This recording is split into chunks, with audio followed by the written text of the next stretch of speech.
Oh, good morning, good morning, good morning. See if we can get some music in here.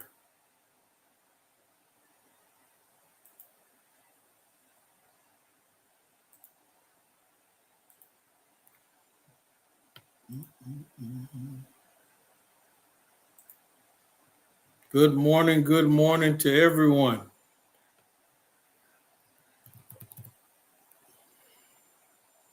Come on in the room.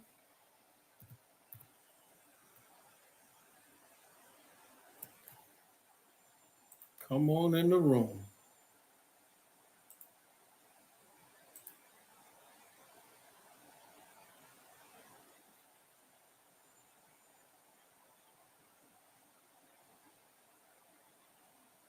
Of course, today we are talking about the money mindset. That's what we're talking about today. Come on in the room. Here we go.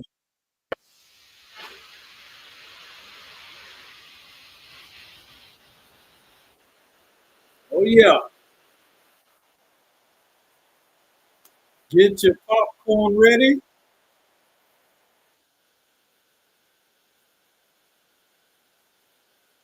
Good morning, Pastor Conyers. Good morning. Good morning.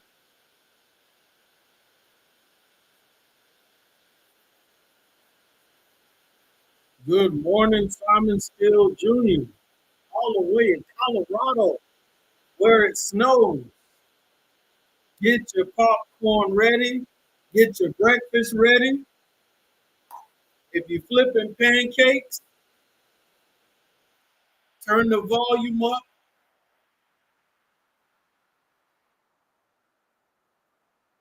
Good morning, Mr. Tony Sherman. Oh, yeah. If you're cleaning, go ahead and put me on YouTube on the TV. Turn the TV up.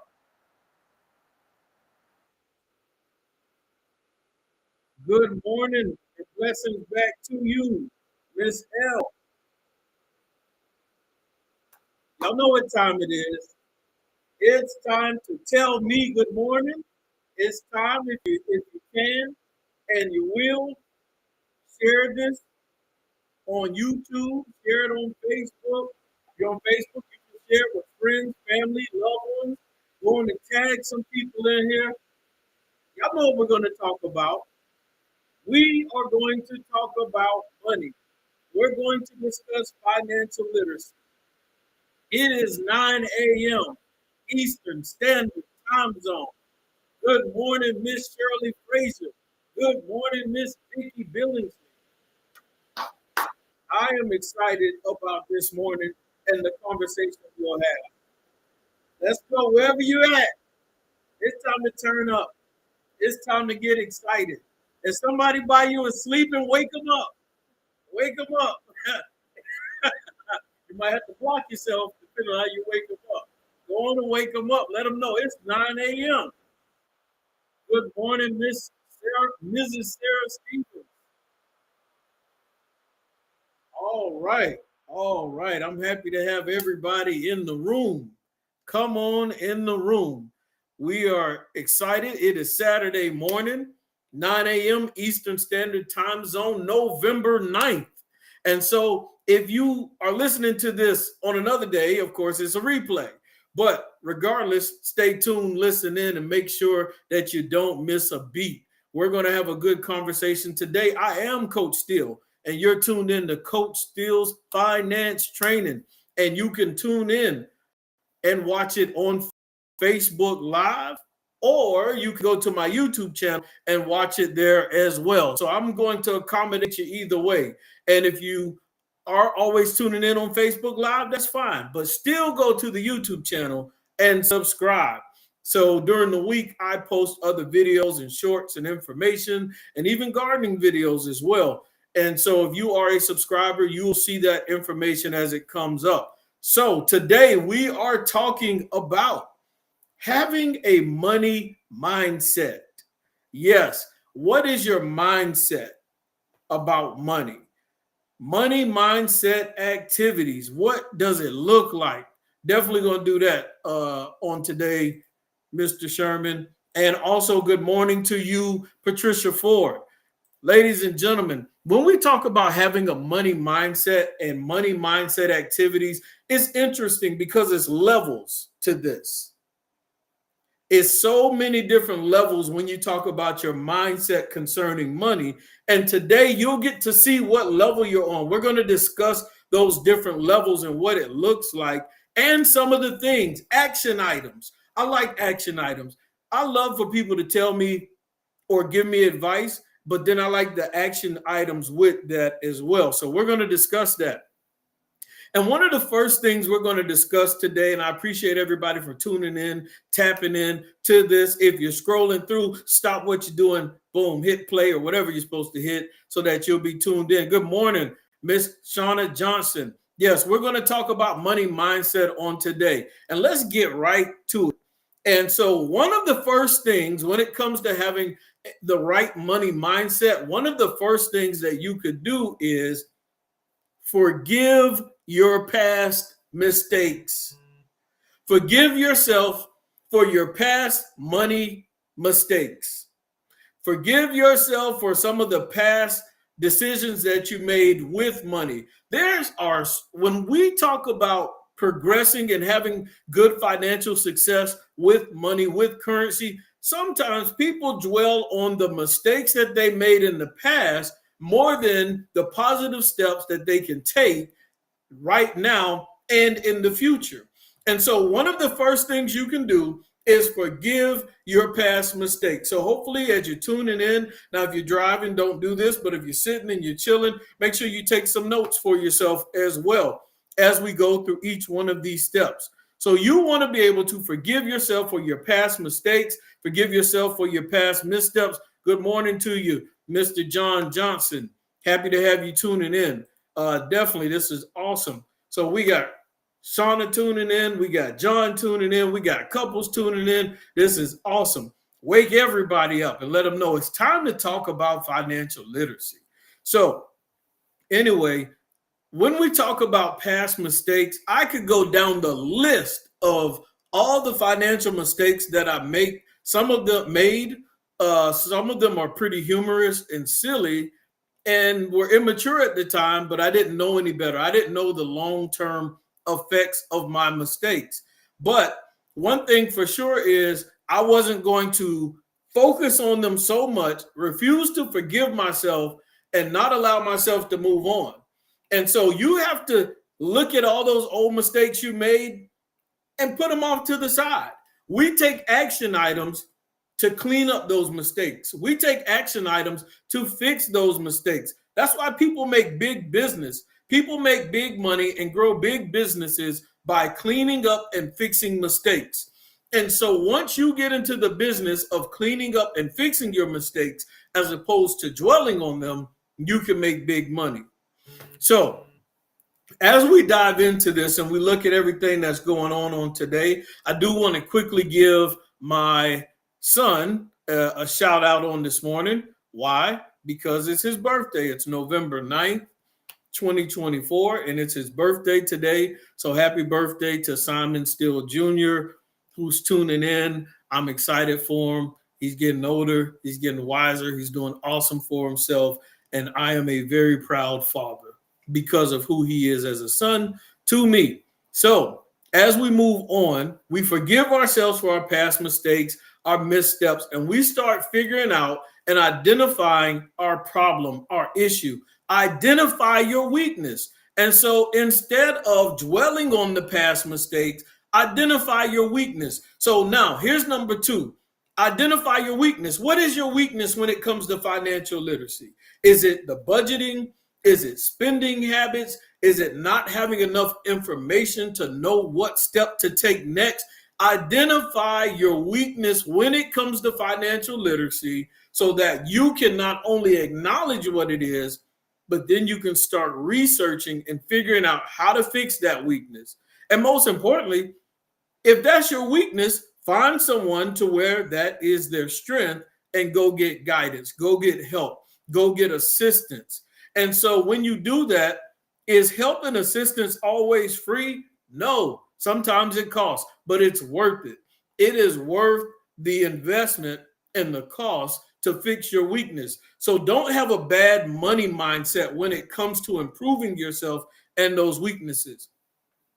Another thing that you can do to improve your money mindset, and I'm going to talk about the different levels. We're going to dive into that, the different levels of money mindset. We'll get to that, but I'm going to deal with some of the things that cause people to have poor money mindset first, and then we're going to talk about the different levels. Another thing that can cause you to have a poor money mindset is your emotions. Your emotions. When we look at emotions in life, our emotions sometimes can dictate the decisions that we make. So, some people can be in a good mood, positive mood. It may cause them to make certain decisions. And then you have some people, they may be in a down mood or feeling sad or feeling negative, and that may dictate what decisions that they make. It may cause you to do two different things. And so your emotions can sometimes control the financial decisions that you make in life.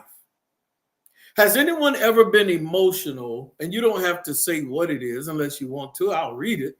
Has anyone ever been so emotional that they made a bad financial decision before? Is it just me, or is there anybody else that's tuning in that's made bad financial decisions off of emotions? Good morning, Mrs. Smith. Appreciate you tuning in on this morning. Make sure you wake up Mr. Smith as well if he's asleep. Or maybe don't. Maybe not. Maybe don't wake him up. I don't know. You decide.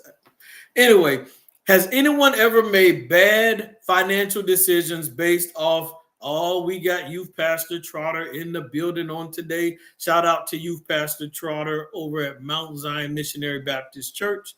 If you don't have a church home or you're looking for a church to tune into, whether it's in person or live, you can go to 1370 Shaw Road and tune in, or you can watch online the Mount and go to Facebook and type in Mount Zion Missionary Baptist Church.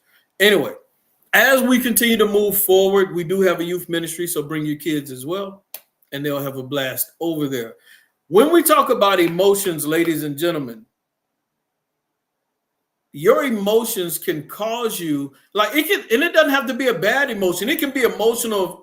I want to keep up with the Joneses. An emotion of, oh, I saw something that I like and I really, really want it bad. Your emotions, oh, people can play on your emotions too. Let's deal with that too. Let's deal with the fact that sometimes you can see something that you wanted, and so you become so emotional, so passionate, and so connected to something that your emotions can cause you to make bad financial decisions. I'll give an example. Let's say, and I'll pick on the ladies today. Let's say all your girlfriends are going on a vacation. Everybody's going on a vacation. They've been planning it, and we're going to do this or do that. And sometimes they don't plan it. They just spring it on you a month or two in advance. Hey, this is what we're going to do. And you understand where you are financially. You understand now is not the best time for me to take a trip. Now is not the best time for me to dive into my finances and swipe this card to go on this trip, to go on this vacation, to go on this venture with them, because financially I am not set up to handle this. But I do have some extra space in my credit card where I can just swipe it and pay it back later.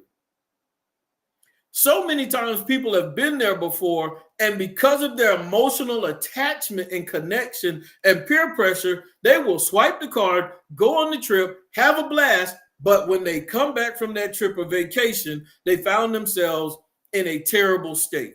They found themselves in a very difficult situation financially. And now you have to dig yourself out of that hole by yourself. Vacation, it was a group of you. You enjoyed it. You had fun. But when you make those bad financial decisions, you have to dig yourself out of that hole by yourself. And the lemon wasn't worth the squeeze. And so you have to understand how to take your emotions out of certain situations and say, you know what? I'll just sit this one out. You know what? I can't make this trip. Financially, I need to make a wiser decision in this moment. I made financial decisions out of emotions, thinking I had to do more than I needed to, trying to help family out. And by doing that, then later my AC went out. When my AC went out, guess what? I didn't have the money to pay for my air condition to be fixed. And this was a while back, years ago. So I went without AC for a couple months because I didn't want to swipe a card to get the AC fixed because I knew it was just going to make the financial situation worse. So I had to adjust and I had to sit in the heat because of the emotional decision that I made to help family when I technically didn't have to do it on the level that I did it on. So there's consequences when our emotions get in the way. And so some people get emotional and frustrated with a job, don't have another job lined up, and they'll just quit. They'll quit their job. I just quit. I'm quitting my job because my boss got on my nerves or my coworker got on my nerves. And now you quit. You don't have anything lined up. You didn't set up 3 to 6 months worth of savings.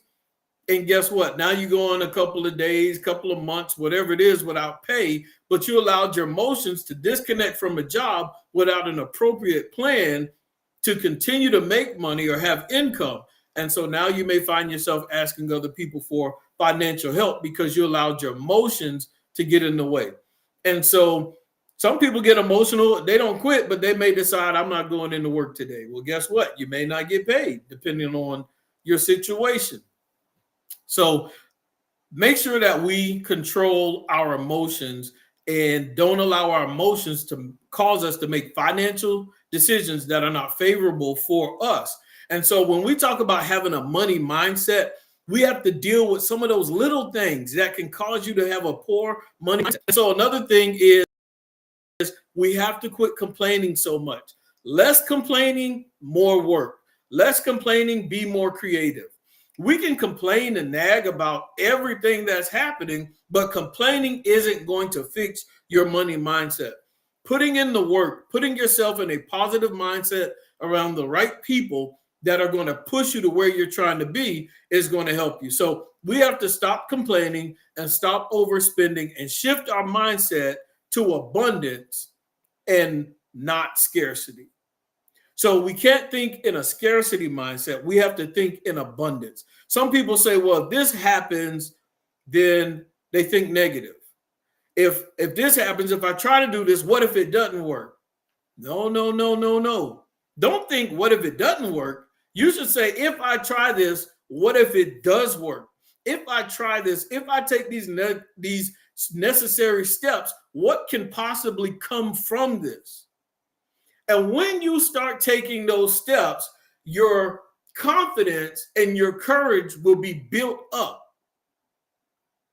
After you try it for a while, after you take some steps, you are less intimidated by the consequences and the repercussions of your actions because you understand what I'm trying to do is not that scary.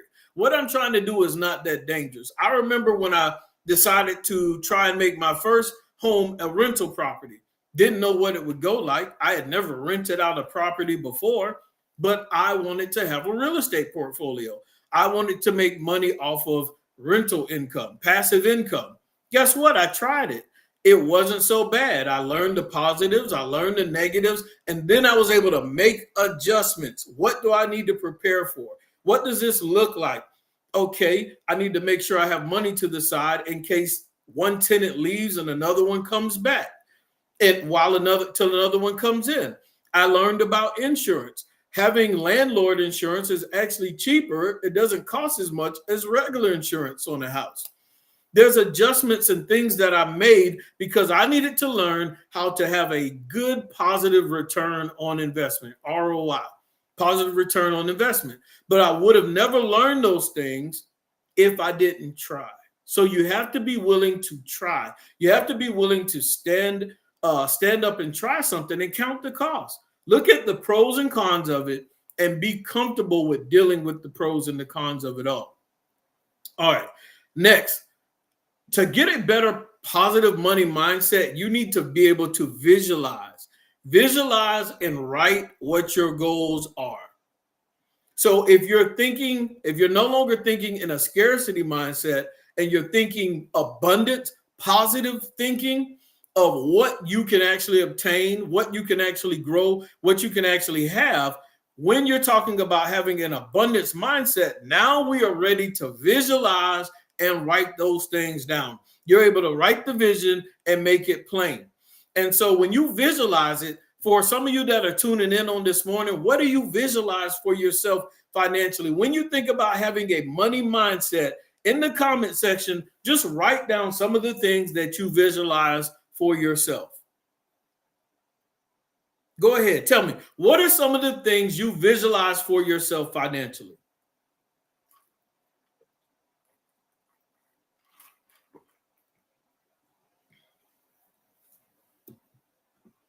Let's see what we're working with here. What are we visualizing for ourselves financially? What are some of your goals? Okay, we got one person said financial freedom.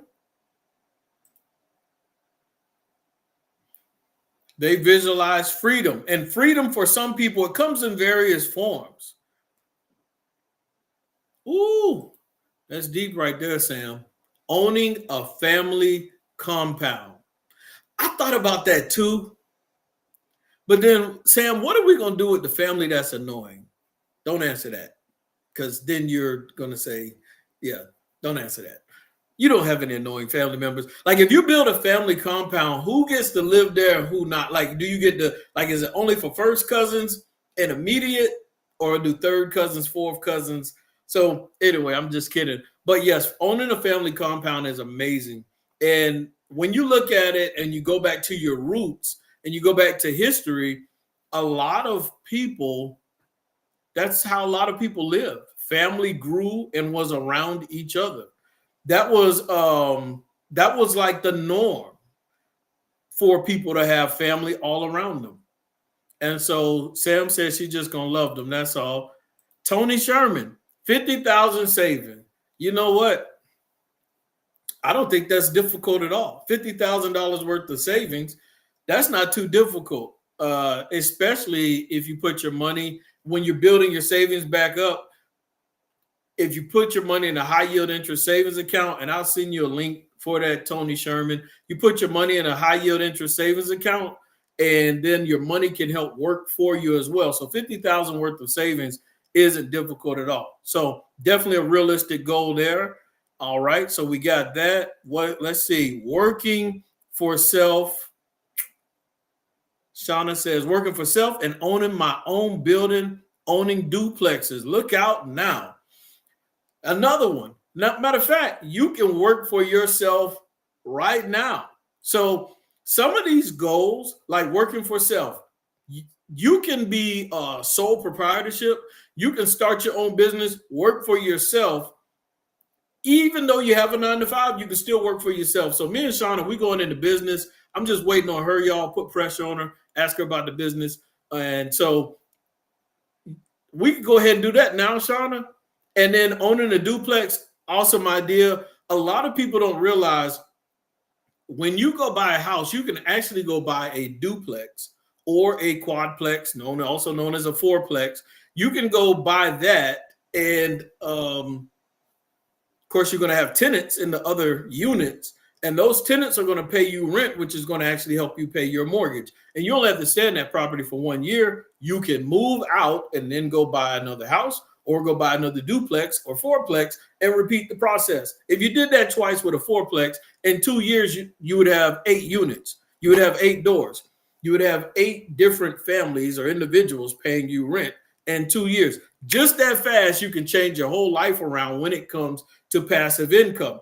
And then you say, well, how do I qualify for that? Well, with the fourplex and things like that, the financial institution is going to actually look at the potential rent that you can make from the other doors, and a portion of that is going to be added towards you to help you income to help you qualify for that property. So a lot of this stuff is definitely realistic and can be done.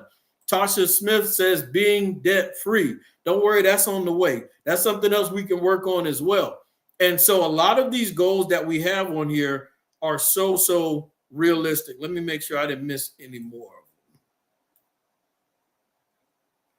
All right, so let's see what we have here.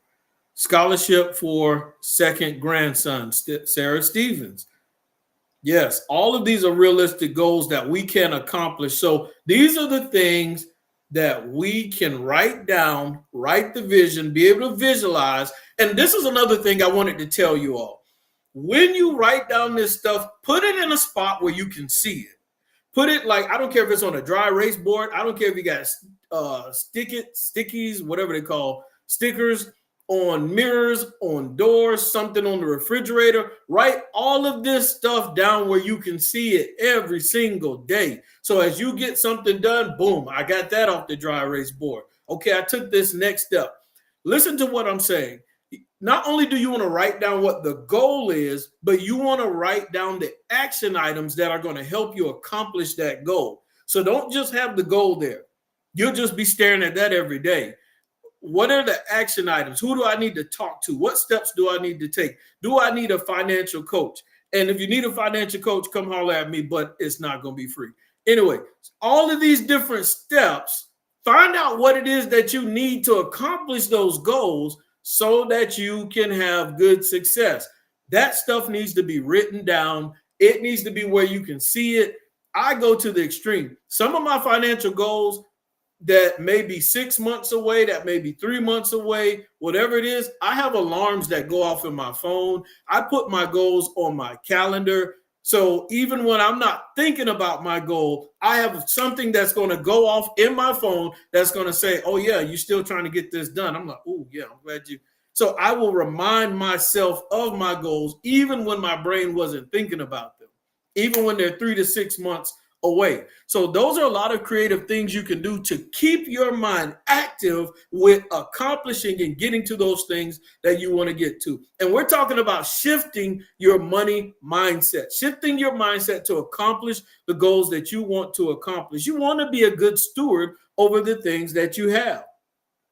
And so whether you're making a journal, you name it, you want to visualize those goals. And I'll say this too. Make your goal personal for you. Don't base it off of what you see everybody else doing or trying to make yourself do what somebody else does.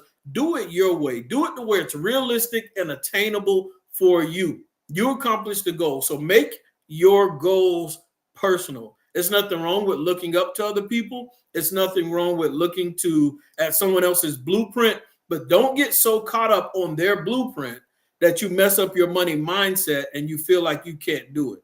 So make sure your goal and your journey is personal for you.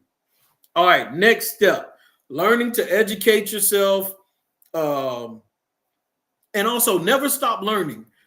Remember this, never stop learning. So whatever those goals and things that you're writing down, when you watch TV or you open up you look at your phone, or whether you go online, make sure you spend time researching those things that you wrote down.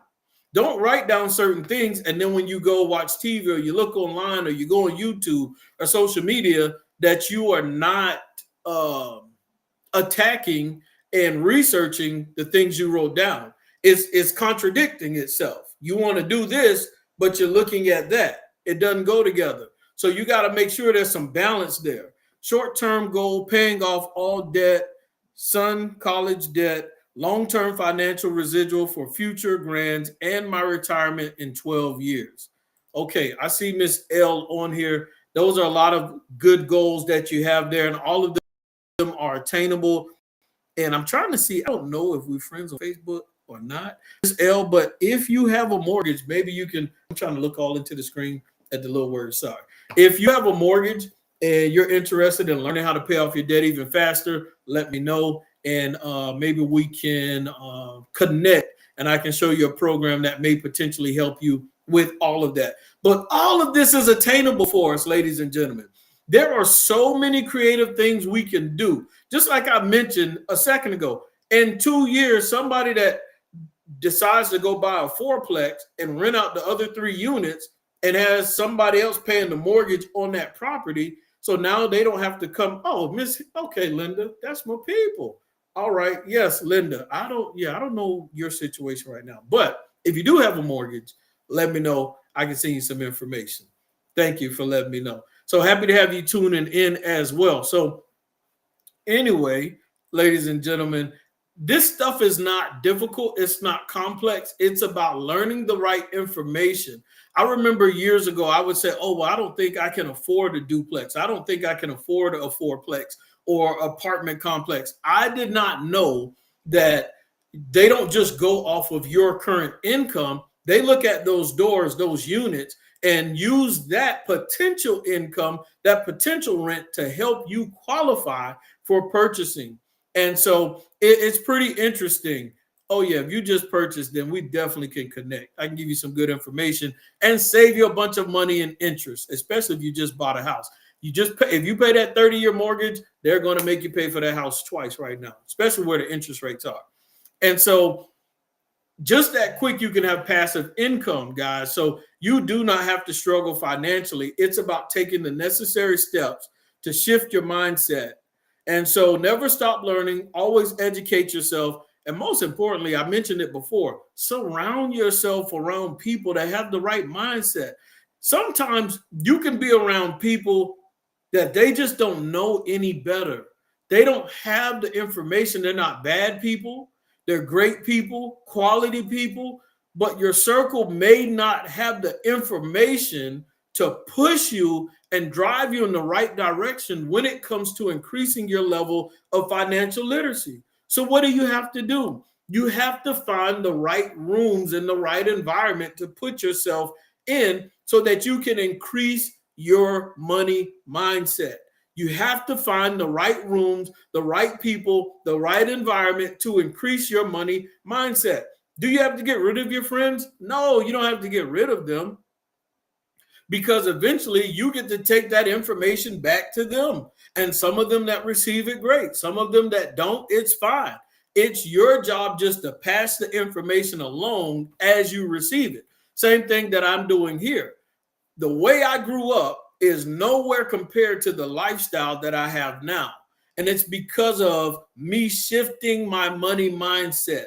You have to have a mindset right now that you can accomplish and obtain everything that you desire to based off of your work, your effort, and your research. You can get there. It doesn't matter where you are right now. All of that can change in a moment. All of that can change in a day. I was just talking to someone last month. They were in one of the financial classes that I was talking about.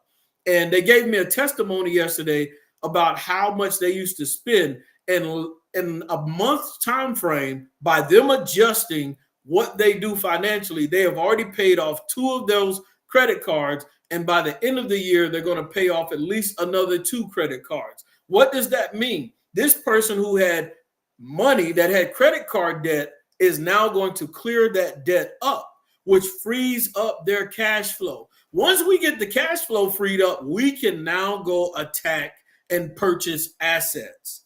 We can go look at all these different asset classes and acquire assets. And that's shifting the money mindset. So when we talk about different levels of money mindset, I want you to tune in very closely. And so we can deal with it on 3 different levels, but it can be broken up because sometimes people are in between levels. So 3 basic levels when we talk about having a money mindset. When you are, let's say there's a poor money mindset. When you're struggling financially, we talk about this first level. We'll do poor, middle class, and wealthy. And sometimes, like I said, you may find yourself in one of those in-between spots. So make sure you're tuning in. And I appreciate everybody that is tuning in to Coach Steele's Finance Training. As you're listening in, make sure you subscribe to the YouTube channel, Coach Steele's Finance Training. If you're tuning in live on Facebook, make sure you follow me on Facebook.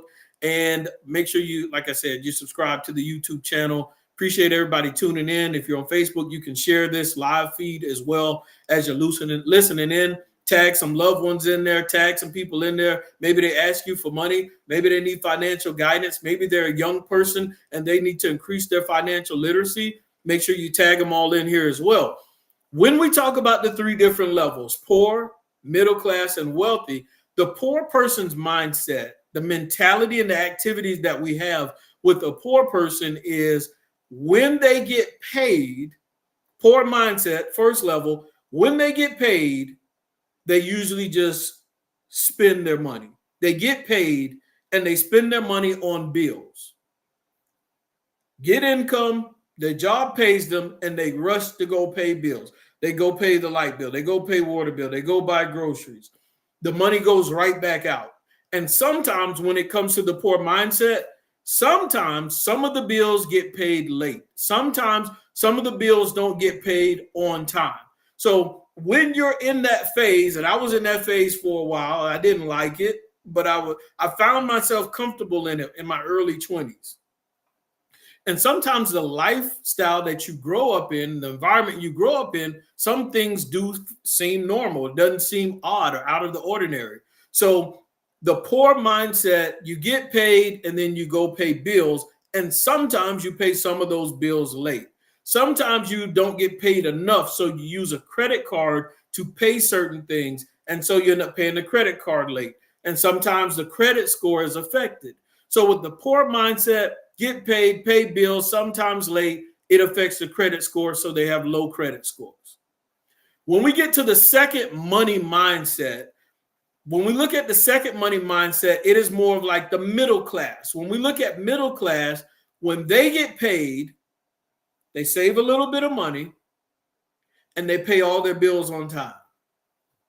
And so you can identify where you are, not to be judged, not to be picked on, not to be talked about, but you can start improving where your money mindset level is and where you find yourself in this dynamic. So on the second level, middle class, they get paid, they save a little money, and they pay all their bills on time. They pay all their bills on time, and so therefore they pay the credit card bill on time. So their credit score, they have a pretty good credit score. And because they have a good credit score, they go acquire liabilities. Now I'm going to buy this car, but the car is going to come with a car note. I can afford and qualify for another credit card, so therefore I'm going to get another credit card. And so middle level, middle class, the second money mindset level, they get paid. They do put a little money in savings. They contribute a little money to their retirement account. They pay all their bills on time. So they have good credit score, and they check this out. They leverage their credit score to acquire liabilities. Middle class, leverage credit score to acquire liabilities, which cause money to go out. Like the example is a car note. So that's what middle class do. Next level, when we talk about wealthy people, here's a higher level of having the money mindset where you want to be. So wealthy people, what they do is they get paid, they get income. Once they get the income, they do save. They do put money in their retirement accounts. But what they do with their income, and because they pay everything on time, just like the middle level, they pay everything on time, so they have excellent credit scores. But what they do, the wealthy, is they leverage their credit score to acquire assets, and they leverage debt to acquire assets that the middle class and the poor are willing to pay for monthly or one time. They acquire assets, whether it's houses, whether it's cars, whether it's goods, services. They acquire assets, businesses that other people want to pay for those things, so that then they will make passive income, they'll make a profit, and then that is when they go buy the liabilities. So wealthy people get income, they get paid, they save a little, they invest a little, they leverage their great credit because they pay everything on time. They leverage their credit to buy assets in the form of houses that they'll rent out or other assets that they can make money from, goods and services, businesses. They leverage debt, acquire all of these assets, acquire businesses that will then in turn make them more money. And then they take that money and spend it on the liabilities. So usually the poor and the middle class are purchasing those goods and services or paying for them so that they can have the money that they spend. And so when we talk about the different levels, the poor, the middle class, and the wealthy, you can identify which money mindset that you're in, and you can start saying, what adjustments do I need to shift to that next level? What adjustments can I make in my lifestyle, in the way that I think about money and how I'm acquiring things, so that I can start acquiring assets that bring me in money, so that then I can go buy the liabilities that I want. When you learn to be more strategic about what you're doing with your money, you can cause your money to work for you. Each and every one of us have financial gardens that we are responsible over, that we need to grow. Each and every one of us can take baby steps. We can take little steps along the way to shift our mindset. Some of the steps that you can take, they don't cost you anything. It's a matter of making adjustments, simple little adjustments to improve your situation. One simple example that I always use, because it's really about changing your mindset about something, trying something new. So one of the simple examples that I always use, and you all will hear me talk about it a lot, so that people can experience something new, it may be something as simple as getting a high yield interest savings account. What does that do for you? Well, most people have their money sitting in a savings account or a checking account that may be making zero interest, or like, I think the average for most savings accounts is like 0.45% interest. It's not even 1%. And so something simple you can do is open up a high yield interest savings account. What does that mean? Instead of having your money sit somewhere where it's making 0% or less than 1% interest, you can transfer your money in a high yield interest savings account. And now your money is making at least 4 or maybe 5% interest. And when it's doing that, in other words, your money is going to make money. It's going to increase without you having to do anything. All you did was position your money in a better place. If you need information about a high yield interest savings account, definitely inbox me. Let me know. You can also email me. You'll see my email down here. It says coachsteelfinance@gmail.com. If you need a FDIC insured bank with a good high yield interest savings account that's going to pay you at least 4.2% interest and have other bonuses involved as well, then definitely hit me up. I've had a high yield interest savings account, and they give you a certain amount of money. It's like if you open an account, I think if you deposit like $50 in there in the first 14 days, they'll give you like $25 just for opening up. So if you deposit $50 and you make $25, that's $75 now. That's extra $25 you didn't have. It's not that you have to keep the account. I mean, you can open it up, get the $25 and use that to pay a bill. What am I talking about? It's shifting your mindset. You're taking your money, and instead of spending it on something, you went and acquired an asset. You went and invested your money so that it can make more. It's going to make more money because it's going to make interest that month, and the bank is going to potentially give you at least $25. Now, also that link that I have in the description box on YouTube, and the link that you see on the Facebook on this live, the link is in there as well. But if you need that link, I can send it to you directly. Let me know. And even with the link, this high yield interest savings account that I use, I've had it for about a month, and I'm already up to $600 in bonuses and things like that just from using the account. That's an extra $600 that I didn't have, that I now have. They have one bonus that they give, depending on how much direct deposits you put in there in the first 25 days, they'll give you up to $300. I got the $300. It was free. What could you do with an extra $300 or $25 or $600? You can go use that. If you got a credit card, you could have used that to pay off the card. What did you do?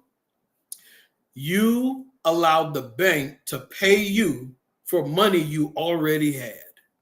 And I'm talking about being creative financially. And so are there some banks that have a higher interest rate than 4.2%? Yeah, probably so. But this bank is paying me extra money in addition to other things that's going to outpace their 4.5% or whatever it is. And so once again, I'm strategically leveraging my money to make more money for me. And so we have to work smarter. And so when you don't work smarter, there's a thing called opportunity cost. You are losing money every day, whether you want to acknowledge it or not, whether you want to admit it or not.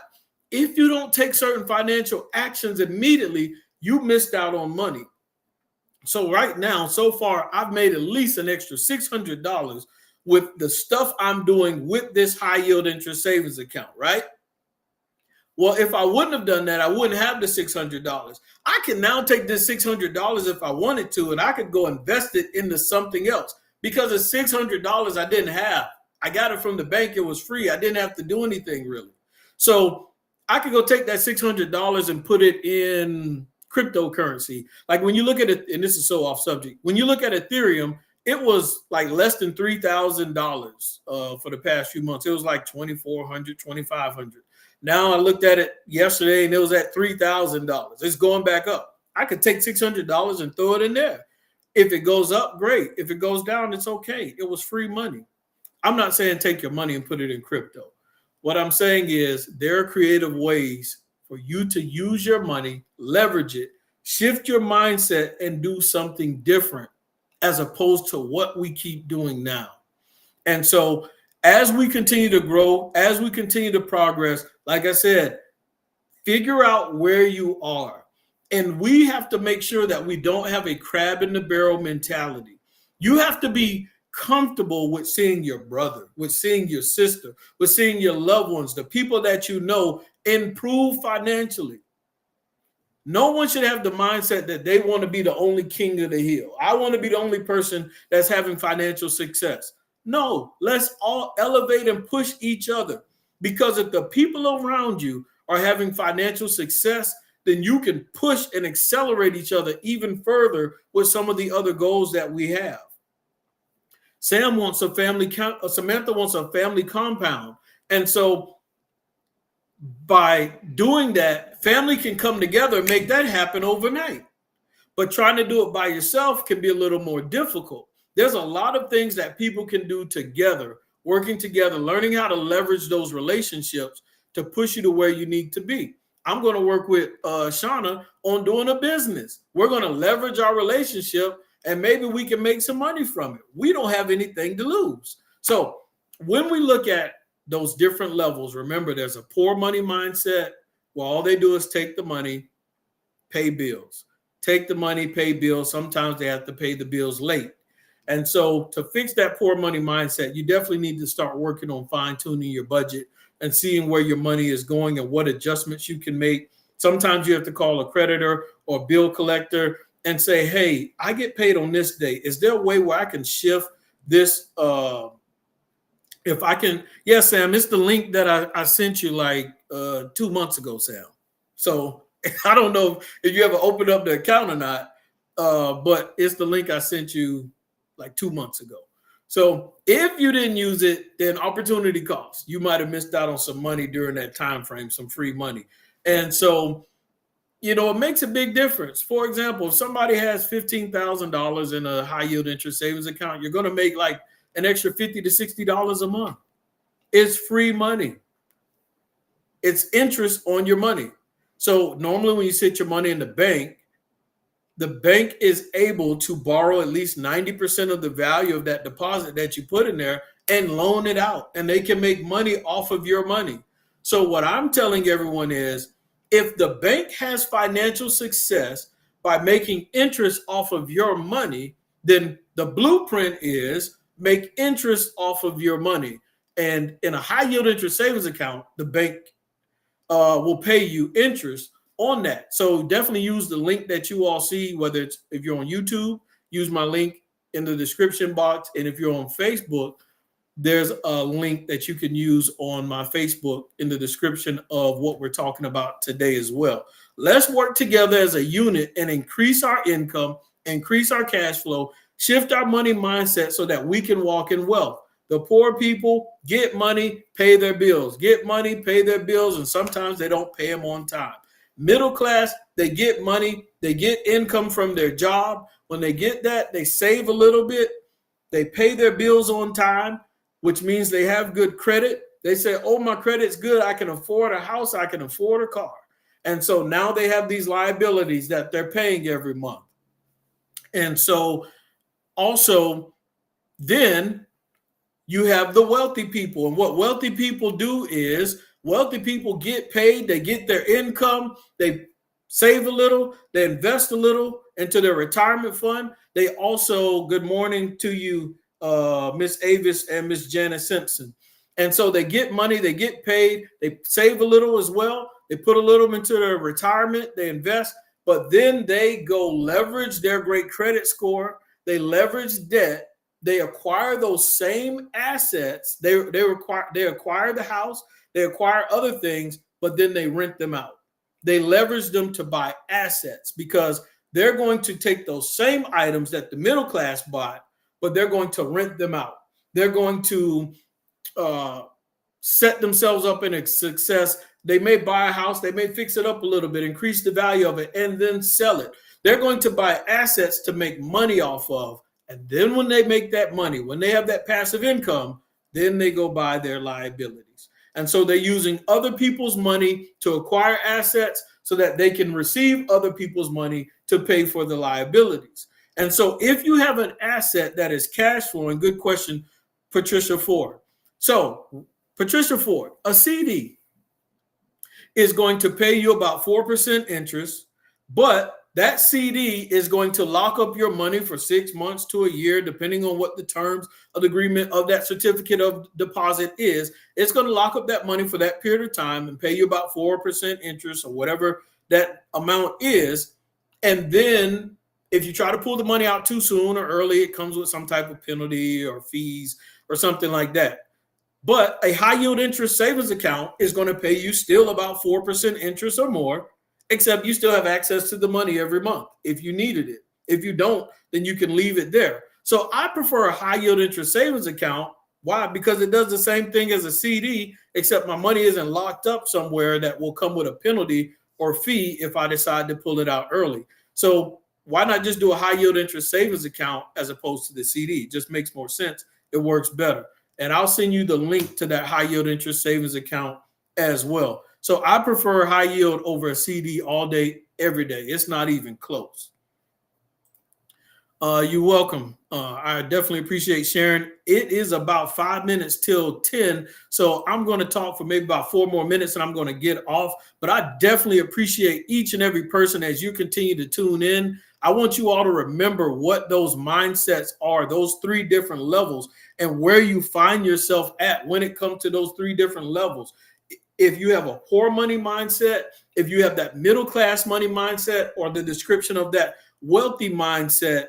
And so I remember when I was in that poor money mindset where I was just getting money and I was using it to pay bills. And then at one point, I was just happy that I had enough money to pay my bills on time, which is crazy. No problem. I got you, Janet Miles. Let me write that down. I don't want to forget. I think Janet Miles will beat me up if I forget. Not that I'm, not scared of the rest of y'all, but I don't want to get in trouble with her. So, all right. So I got that written down. And so I was just happy to pay my bills on time. And I thought that was like, oh, that was it. That's what the goal should be. And then I realized that it was more to it than that. I need a savings. I need to have an emergency fund. I need to clear up all of these debts and bills and everything like that. And so that's when I went on this journey to educate myself and learn more. And I've come so far from where I was to where I didn't even care about paying bills on time. And so what you have to understand is we've been called to manage and steward what we have on a higher level than what we have been. You have a mandate to reach other people that you don't even realize yet. But when you go from a poor money mindset to a wealthy mindset, you're going to find the people that you have been called to reach when you shift your mindset. You will have a passion and a desire for people that you would have never known if you don't shift your mindset. But if you shift your money mindset, you're going to find the people that you've been called to mentor. You're going to find the people that you've been called to help. You're going to find the people that you have been designed to help guide them through their financial journey. But it's going to require that you shift your mindset completely from poor to wealthy, from middle class to wealthy, and operate and walk in it and be able to do it at an elite level. We don't want to do it at a regular level. We want to be able to walk in a money mindset at an elite level. And when you do that, you learn to collaborate. You learn to work with other people because you can make something shake in a matter of seconds. You can get something done in no time at all because you have created a circle of people that shift and operate and move mentally and spiritually in a place that you didn't move in before.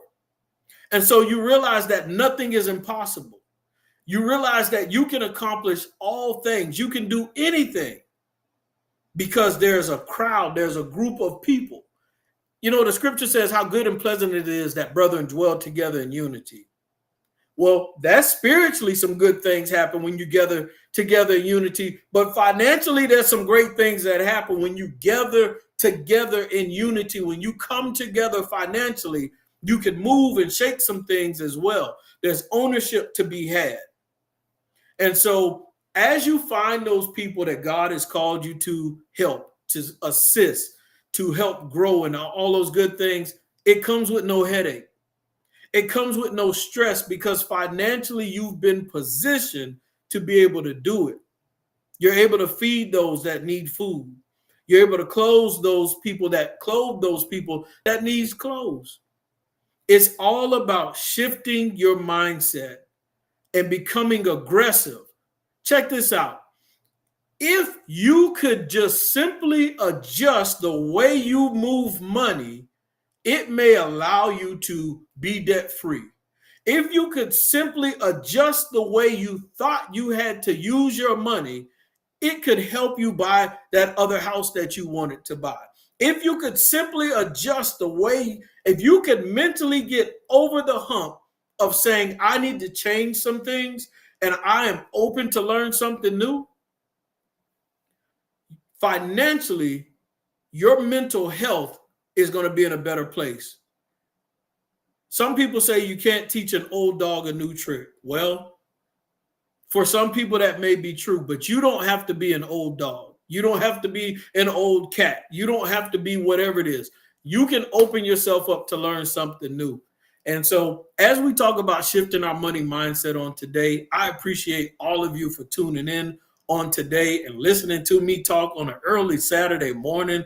I am very humbled by it because you could be listening to whatever on this Saturday morning, but you decided to just tune in and share some time with me, and you got the rest of your Saturday as well. If you did tune into this and you caught it late, you can always go back and watch the replay. All of my videos are always saved on YouTube, my YouTube channel, Coach Steele's Finance Training. No problem, Shirley. And Shirley, I sent you that information. I emailed you the information.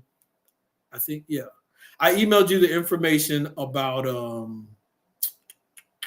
NCH. I emailed you the information about estate planning.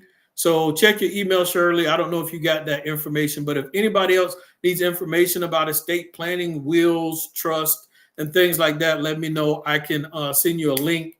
That way you can schedule an appointment and have that conversation about setting up your will or your trust, or who knows what type of trust, whether it's revocable or irrevocable. Those are experts that will be able to help you and give you guidance on what steps to take next.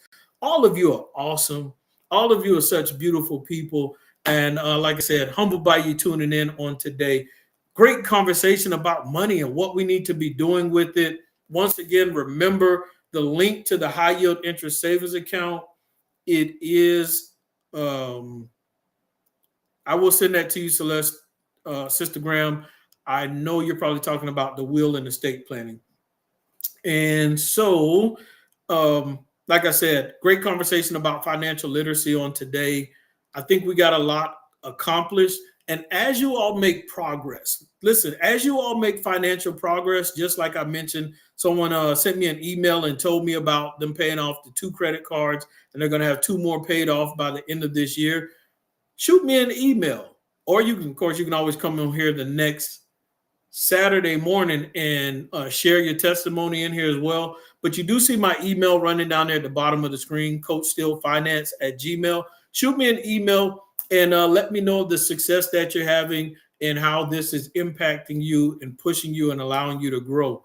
So we want to share the testimonies and the success that we're having as we have these conversations about financial literacy. And yes, I am Sarah Stevens, 4-H'er, still to this day, even though I am a grown man. Ladies and gentlemen, I appreciate you all for tuning in. Janet Miles said, just paid off one. I need like a clapping thingamajiggy or something like that. That is awesome. As you pay that stuff off, it is a burden, a relief. The closer you get to being debt free and paying this stuff off, it's just more off your plate. It feels good to walk in that and to operate in that. Like I said,